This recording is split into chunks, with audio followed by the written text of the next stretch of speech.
Hey guys, what is up? Today's topic is going to be what to look for when you're buying a car. So, everything is built like complete crap out there these days. It's absolutely ridiculous. So, where this is all coming from is I was helping somebody out, one of our Steve and I's customers out, to find a newer used car this week, something that's built within the last 10 years, so that they can replace one of the vehicles that they have. So with that said, everybody on the internet says, hey, look for rust, look for oil leaks, look for worn tires, look for worn ball joints and stuff like that, worn wheel bearings, and that's all fine. Look at the mileage, the interior, blah, blah, blah, blah, blah. So I'm going in a different direction with this, and here's, in addition to that, you also want to do this. You really got to do your homework with these cars now. The problem is like the maintenance on them. Years ago, through the 80s and the 90s, you could buy a car, you could do a tune-up on the car, and it took the guy like an hour to tune the car up years ago. Like in the 80s, 70s, everything before then, there was no big deal to do a tune-up on a car. The water pump went on like a Jeep 4.0. You're in and out of there in like 45 minutes. Real easy job to do. It's not hard. And these cars now are so complex. You see Steve and I work on them. So the problem is this. Whatever you're interested in, Google how much does it cost to replace water pump on blah, blah, blah vehicle, year that you're looking at. How much does it cost to replace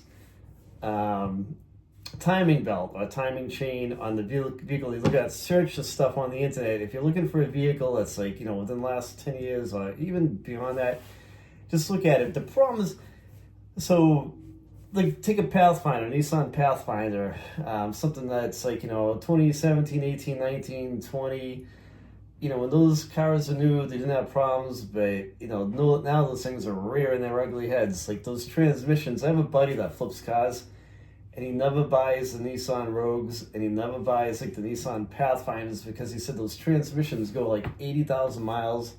It's ridiculous. Like, what transmission goes at 80,000 miles? You can't even easily look at the fluid level on these things. And that's not just Nissans.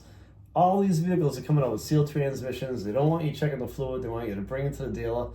It's complete crap. Like years ago, everything had a dipstick on it. So you pull the dipstick, you could check the transmission fluid level, keep it topped off. You can service the thing easily yourself by dropping the pan. You've seen us doing it a million times on the channel. You put a filter up in there, and you're good to go. And you got to do that stuff when you have a vehicle. But this stuff now, it's you need special tools to do water pumps. And like if a Ford Explorer, like what year? It's probably like a 20. Like if you can get like a V6 Ford Explorer, pretty good car like a 2018 to like a 2019 Explorer. They're pretty good from what we've been hearing. We've worked on a few in the shop, but the water pump goes in that. It's probably going to be around like a $2,000 job to fix the water pump. And while you're in there, you replace the timing chain while you're at it, because you're right there anyway. If the timing chain goes, then you're replacing the water pump. So, and that's what's going on with all these vehicles. If you buy like a truck that has like a twin turbo setup in it, 100 to 150,000 miles, more than likely you're going to be replacing the turbo setup, and those are probably going to be like $3,000 to replace.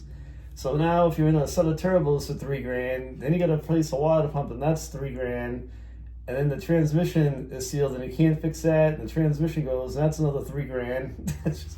It's out of control. When you start thinking about the way that things are getting built now, it's ridiculous. You just want to put your head in the sand, because years ago you could work on the stuff easily, and yeah, sometimes not everybody worked on their cars. They would take stuff to the dealer, and I understand the dealer wants a piece of the pie too, but come on, at least make the stuff serviceable so that the average guy can do it if they want to.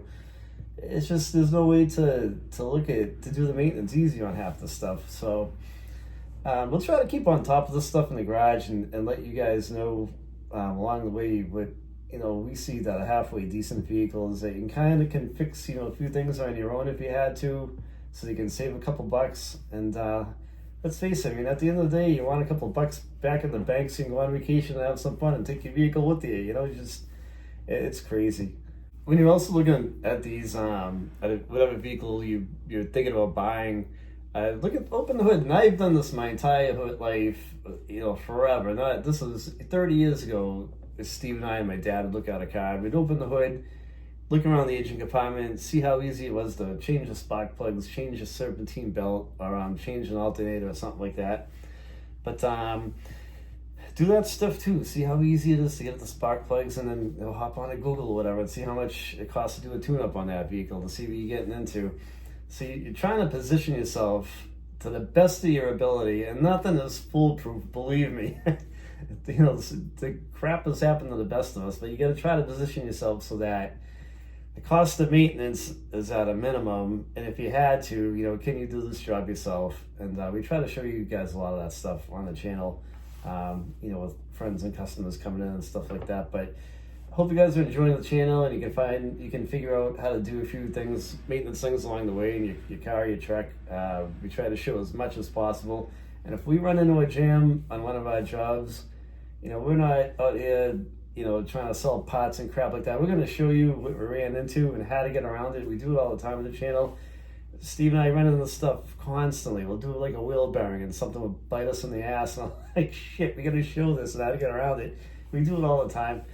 So if you guys have any questions, or if you have a question about a car you're looking at, leave a comment in this video. Let us know what you're looking at, and I'll try to reply back. And if it's something I know about, I'll say, hey, this is what's up with that thing, and try to help you guys out. We don't mind. But thanks for watching the channel, and don't forget to subscribe. Take it easy, guys.